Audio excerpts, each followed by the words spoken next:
Madam Speaker, my message tonight is simple. We're more than $28 trillion in debt and sinking fast. If we don't make drastic changes to the way we govern, we won't have a country left to govern. In 2011, former chairman of the Joint Chiefs of Staff, Admiral Mike Mullen, famously proclaimed that the national debt is the single greatest risk to our nation. When I was elected in 2014, 7 years ago, the national debt was $18 trillion.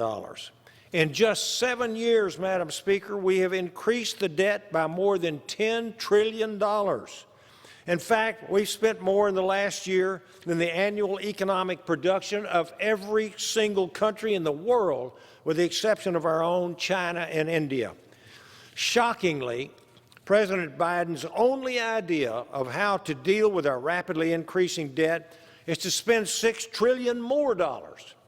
The President and my colleagues across the aisle throw the word trillion around like it's nothing.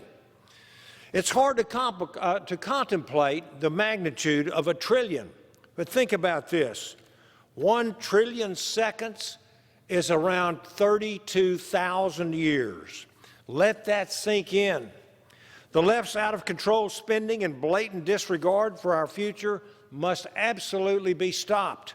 Our failure to do so will undoubtedly lead us down the road to economic ruin, which is exactly why the Republican study committees, the RSC's balanced budget is our best chance at reclaiming our fiscal future.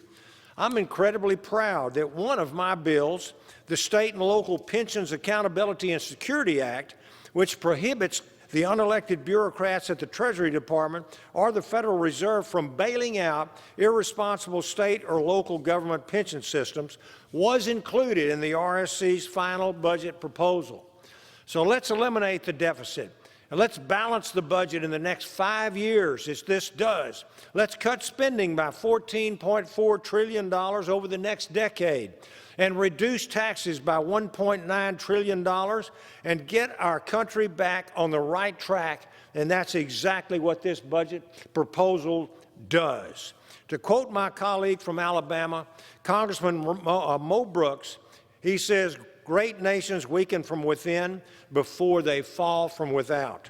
Our future generations are counting on us to get this done, and so, Madam Speaker, thank you, and I yield back.